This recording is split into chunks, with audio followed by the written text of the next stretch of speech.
साथ संगत जी, आप सभी को राधा स्वामी जी। संगत जी, अगर हम इस काल की नगरी से आज़ादी पाना चाहते हैं तो हमें गुरु की शरण में तो जाना ही पड़ेगा। किस्मत वाले हैं वह लोग जो सत्संग घर जाकर सत्संग सुनते हैं और सेवा करते हैं। उससे ज़्यादा किस्मत वाले वह लोग हैं जिन्हें नामदान मिल चुका है, क्योंकि नामदान मामूली चीज़ नहीं है। जिस इंसान पर उस कुल मालिक की अपार कृपा होती है उसको ही नामदान की बख्शिश की जाती है।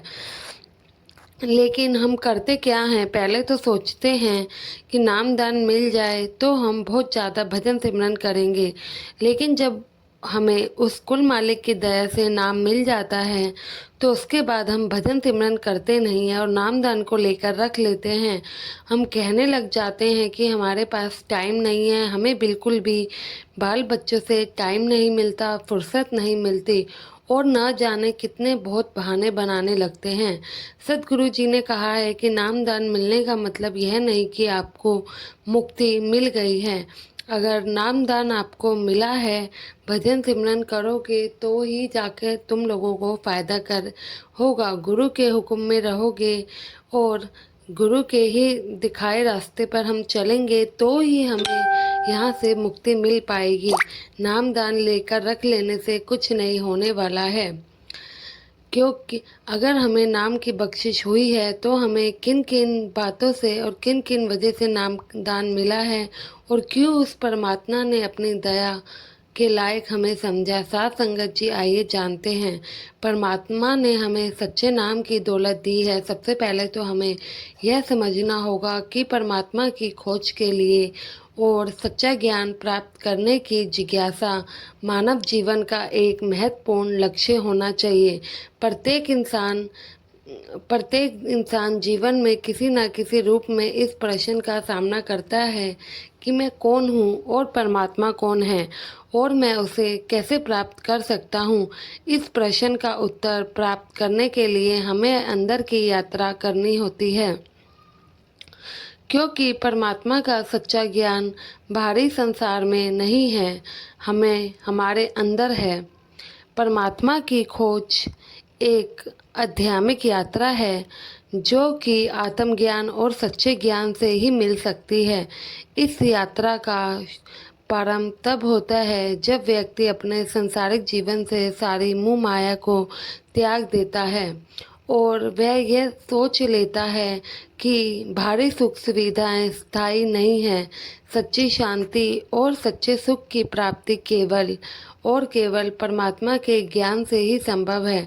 परमात्मा का सच्चा ज्ञान पाने के लिए सबसे पहले समझना जरूरी है कि परमात्मा सर्वव्यापी है और वह संपूर्ण ब्रह्मांड के कण कण में विराजित है और हमारी आत्मा में भी वही परमात्मा बसते हैं। लेकिन इसे अनुभव करने के लिए हमें सद्गुरु जी के दिखाए रास्ते पर चलना होगा, अपनी आत्मा को शुद्ध करना होगा, मन को नियमित करना होगा और आत्मचिंता, भजन सिमरन परमात्मा की खोज के लिए एक महत्वपूर्ण साधन है।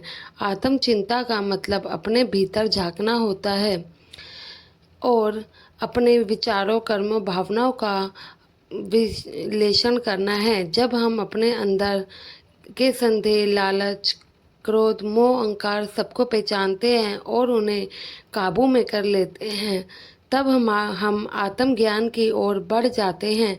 सिमरन एक ऐसा साधन है जिससे हम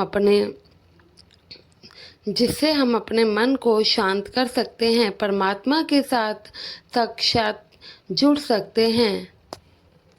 संतों का जीवन हमें यह सिखाता है कि परमात्मा खोज केवल शब्दों से नहीं बल्कि कर्मों में होने चाहिए। हमें जीवन की सच्चाई, सरलता और प्रेम को अपनाना होगा। जब हम इन गुणों को अपनाते हैं तो परमात्मा की कृपा हमें होती है और हमें सच्चे ज्ञान की ओर अग्रसर होते हैं। प्रेम वह पुल है जो हमें परमात्मा से जोड़ता है। यह प्रेम केवल सांसारिक नहीं बल्कि दिव्य प्रेम होना चाहिए, जिसमें किसी प्रकार का भी स्वार्थ ना हो। जब हम अपने हृदय में परमात्मा के प्रति अटूट प्रेम, अटूट विश्वास का भाव रखते हैं तो हमें सच्चा ज्ञान प्राप्त हो सकता है। अगर हम सद्गुरु का भजन सिमरन भी किसी लालच में करें, उनसे भजन सिमरन करते हुए भी किसी चीज़ की मांग कर बैठें तो वो भी कोई मायने नहीं रखता है। हमें अपने जीवन की हर घटना को अगर हम परमात्मा की कृपा मान लें, उनके आदेश के अनुसार चले, तो हमें सच्चे ज्ञान का एहसास जरूर होगा। संपन्न से ही आत्मा को शांति मिलती है। जो सद्गुरु करते हैं, चाहे वह अच्छा हो या बुरा, हमें हमेशा ही उनका आदेश मानकर चलना चाहिए। मन की सभी उलझनों का समाधान सद्गुरु के पास होता है। सेवा और परोपकार, परमात्मा की खोज में सेवा और परोपकार का भी महत्वपूर्ण स्थान है। सेवा का अर्थ है निस्वार्थ भाव से दूसरों की मदद करना। जब हम दूसरों की भलाई के लिए कोई भी कार्य करते हैं और उसके प्रति कोई भी भावना नहीं रखते, तो हमें सच्चा प्रेम प्राप्त होता है। सेवा से हमें यह एहसास होता है कि परमात्मा हर जीव में मौजूद है, और जब हम दूसरों की सेवा करते हैं तो हम वास्तव में परमात्मा की सेवा कर रहे होते हैं। परोपकार का मतलब है दूसरों की भलाई के लिए कोई भी कार्य किया जाए और उसमें अपना स्वार्थ ना ढूंढा जाए। परोपकार से हमें अपने अंदर की नेकी और इंसानियत का पता लगता है। जब हम निस्वार्थ भाव से दूसरों की मदद करने के लिए अपना हाथ बढ़ाते हैं, तो हमारा परमात्मा के साथ एक गहरा संबंध महसूस होता है, और परमात्मा की कृपा होती है जो हम दूसरों की मदद करते हैं। यह संबंध हमें सच्चे ज्ञान की ओर लेकर जाता है। साथ संगत जी, जब हम इस विषय को एक साखी के माध्यम और अच्छी तरह से समझते हैं, यह साखी एक साधारण व्यक्ति की है जिसने अपनी यात्रा में परमात्मा की खोज और उसका सच्चा नाम प्राप्त किया। लालो एक छोटे से गांव में रहता था। वह एक मजदूर था जिसे अपने जीवन में कुछ विशेष नहीं दिखता था। वह हमेशा अपने जीवन में एक अधूरापन सा महसूस किया करता था, जैसे कोई महत्वपूर्ण कार्य उससे छूट रहा हो। लालो ने हर संभव प्रयास किया कि वह अपने जीवन में संतुष्टि पा सके, लेकिन हर बार उसे निराशा ही हाथ लगती। एक दिन गांव में एक पूर्ण संत महात्मा आए। लालो ने जब उनके सत्संग में भाग लिया और उनकी वाणी सुनी, तो उसे कुछ एहसास हुआ कि जिसे वह खोज रहा था, जिसे वह अपने जीवन में काफ़ी समय से ढूंढ रहा था, वह यही है। संत ने कहा, परमात्मा की खोज बाहर नहीं, अपने अंदर करनी होगी। जिस दिन तुम अपने अंदर झांक लोगे, उस दिन तुम्हें सच्चे ज्ञान की प्राप्ति ज़रूर होगी। लालो ने संत के वचनों को अपने दिल में बसा लिया, जिस और उनके द्वारा बताए गए रास्ते पर चलने लगा, और संत से वह रास्ता पूछ लिया। अब वह सुबह सुबह उठकर भजन सिमरन में बैठने लगा, अपनी गलतियों पर विचार करने लगा और अपने कर्मों को सुधारने लगा। धीरे धीरे उसे अपनी आत्मा की आवाज़ सुनाई देने लग गई और उसने अपने अंदर एक नई ऊर्जा का अनुभव भी किया। लालो ने अपने दिनचर्या में सत्संग को भी स्थान दिया और संत महात्माओं के मार्गदर्शन में चलने लगा। जैसे जैसे महात्मा बताते जाते थे वह वैसा ही करता था। उसने अपने जीवन में प्रेम, सेवा और समर्पण को भी अपनाया। जब भी उसे कठिनाई आती, वह परमात्मा की इच्छा को ही मानकर स्वीकार करता और उसमें परमात्मा का हाथ देखता। साथ संगत जी, एक दिन भजन सिमरन के दौरान लालो ने एक अद्भुत अनुभव महसूस किया। उसने देखा कि उसके सामने एक प्रकाश का पुंज खड़ा है, जिसमें से एक दिव्य आवाज़ आ रही है, तू ही मैं हूँ और मैं ही तू हूँ। परमात्मा तेरे अंदर है, तूने उसे खोज लिया है। लालो की आंखें खुली तो वह पूरी तरह से बदल चुका था। उसने महसूस किया कि जो वह देख रहा था शायद वह सपना तो नहीं, और फिर उसे लगा नहीं, यह वह सच्चे ज्ञान को प्राप्त कर चुका है।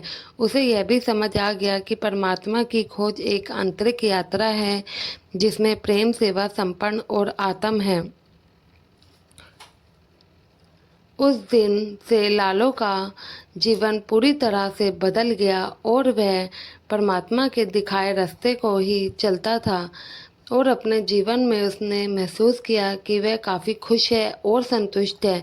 उसने अपनी समझ को अपने गांव के लोगों के साथ भी बांटा और उन्हें भी इस यात्रा पर चलने के लिए कहा। साथ संगत जी, लालो की यह यात्रा सबके लिए एक अद्भुत मिसाल बन गई और साथ संगत जी, यही निष्कर्ष है कि परमात्मा की खोज, परमात्मा का सच्चा नाम प्राप्त करने की यह यात्रा कोई आसान नहीं होती है, लेकिन यह सबसे मूल्यवान भी है। अगर सद्गुरु ने कृपा की है, आप पे नाम की बख्शिश दी है, तो आप ज़रूर भजन सिमरन को टाइम दें। हो सकता है कि आप एक साथ पूरा टाइम ना दे पाएँ, लेकिन धीरे धीरे उस सद्गुरु की याद में निकालेंगे तो ज़रूर पूरा टाइम दे पाएंगे। आखिर हर एक सांस उनकी ही दी हुई है, तो हम क्यों उनके साथ ही धोखा कर बैठते हैं और उनके नाम को ही नहीं जपते हैं। साथ संगत जी, गुरु प्रेम, सेवा, समर्पण और आत्म चिंता इस यात्रा के 4 स्तंभ है जिसके सहारे हम परमात्मा को प्राप्त कर सकते हैं। उम्मीद है आज का ये वीडियो आपके जीवन में बदलाव जरूर लाएगा। चैनल का हिस्सा ज़रूर बनिएगा, उसके लिए चैनल को सब्सक्राइब ज़रूर करें। जी गुरु प्यारी साथ संगत जी, राधा स्वामी जी।